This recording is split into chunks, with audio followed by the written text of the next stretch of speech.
நம்முடைய பெற்றோருக்கு ஒரு சிறப்பான ஒரு அந்தஸ்தையும் நினைச்சிடாருன்னா கொடுத்துருக்கிறாரு. நம்ம ஆதியாகமம் 3:15 பார்த்தீங்க அப்படின்னு சொன்னால், நம்ம பிள்ளைங்க இந்த உலகத்தில் நம்ம பிள்ளைங்க சாத்தானை ஜெயிக்க வேண்டும் அப்படின்னு சொன்னால் அவருடைய பொறுப்பு யார்கிட்ட இருக்குன்னு பார்த்தீங்கன்னா பெற்றோரிடம் தான் இருக்கிறது.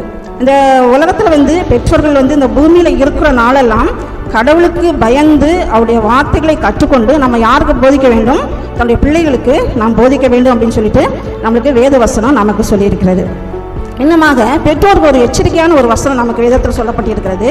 உபாகமம் 4வது அதிகாரம் 10வது வசனம், உன் கண்கள் கண்ட காரியங்களை நீ மறவாதபடிக்கு உன் ஜீவனுள்ள நாளெல்லாம் அவர்கள் உன் இருதயத்தை விட்டு நீங்காத படிக்கும் நீ எச்சரிக்கையாய் இருந்து உன் ஆத்மாவை ஜாக்கிரதையாய் காத்துக்கொள், அவைகளை உன் பிள்ளைகளுக்கும் உன் பிள்ளைகளின் பிள்ளைகளுக்கும் அறிய கடவுள். பெற்றோருக்கு மிகவும் அருமையான, மறந்துடவே கூடாது. அவருடைய வேத வசனங்களை பிள்ளைங்களுக்கு நம்ம சொல்லிக் கொடுக்கறதற்கு நம்ம என்ன செய்யணுமா? எச்சரிக்கையாக இருக்கணும் அப்படின்னு சொல்லுது. நம்ம என்ன சொல்லணும்? பெற்றோருக்கு அவங்களுடைய பாரங்கள் எல்லாம் பிள்ளைகளாகி நாம் என்ன செய்ய வேண்டும்? குறைக்கணும். ஆனால் இவங்க என்ன பண்ணுவாங்க? அன்னைக்கு யூத ஜனங்கள் என்ன பண்ணாங்க? என்ன செய்வாங்க?